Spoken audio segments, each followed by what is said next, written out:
Asylrejser præsenteret. Sandholm Live. Kære seere, er de også trætte af hverdagens kedelige trumrum? Eller har de blot brug for en pause fra arbejdet? Ja, de små bliver jo så hurtigt trætte. Så smid hvad de har i hænderne og besøg Sandholm. Et lille dansk stykke paradis på jorden og rammen for deres asylferie. Hos os kan de og hele familien få et gratis ophold, gratis kost og logi i formidable omgivelser. Og som om dette ikke var nok, vil de, deres partner og op til 2 børn få hele 3.268 kroner stillet til rådighed. Til sammen om måneden. Så kan man da vist ikke tillade sig at klage.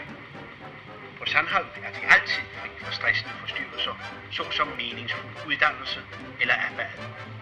Hvor de alligevel hjemme under deres ophold, stiller vi med glæde passende omgivelser og hyggelig atmosfære til rådighed. Velkendt lyde og hjemmeegnens dialekt vil på 0,5 bringe minder om hjemlandet frem på nettet. Og vær ikke bekymret for hjemrejsen. De og deres familie kan blive lige så længe de vil. På Sandholm har vi ikke travlt med at sige farvel. Besøg Sandholm. En ferie, de ikke kan komme udenom.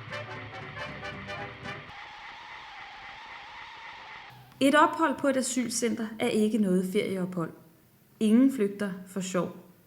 Asylansøgere flygter fra kaos, krig og vold. De flygter for at overleve, ofte med dybt traumatiske oplevelser i bagagen. I Danmark lader man asylansøgere sidde i centrene i årevis.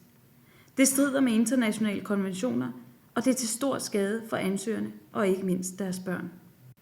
Vil vi være bekendt at behandle mennesker sådan,